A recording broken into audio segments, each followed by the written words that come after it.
Et puis, vous voulez, je crois, revenir sur la loi Ciotti sur l'absentéisme scolaire. Est-ce vrai? Eh bien, écoutez, il y a une initiative parlementaire qui vise à abroger cette loi.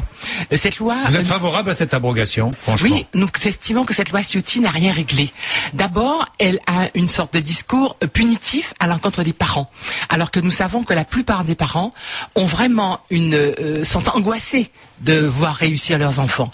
Et par conséquent, ce n'est pas en leur disant simplement qu'ils sont de mauvais parents, et surtout en leur supprimant les allocations familiales qu'on va régler le problème. Quand un parent commence à être dépassé par une situation, il faut l'épauler.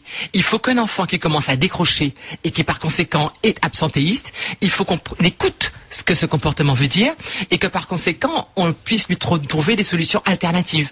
Par exemple, qu'il travaille en petits groupes, qu'il travaille dans des ateliers relais, éventuellement qu'il travaille dans des micro-lycées.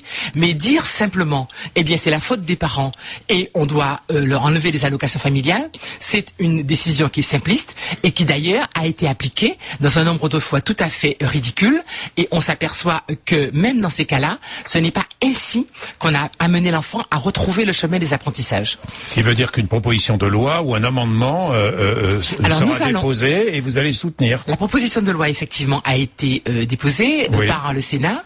Nous sommes en train de l'examiner et je pense que nous en profiterons d'une part pour réaffirmer notre opposition. Quand allez-vous supprimer cette loi? Eh bien, la proposition de loi sera évoquée au Sénat le 25 octobre. Oui. Par conséquent, nous aurons à nous exprimer. Et c'est vrai que nous avant la fin de l'année, la loi sera supprimée? Ben écoutez, c'est le Parlement qui est maître de son ordre du jour. Vous êtes favorable à cette suppression? Absolument. Il y a longtemps, quand j'étais parlementaire, je m'étais battu contre cette loi qui me semblait absolument stupide.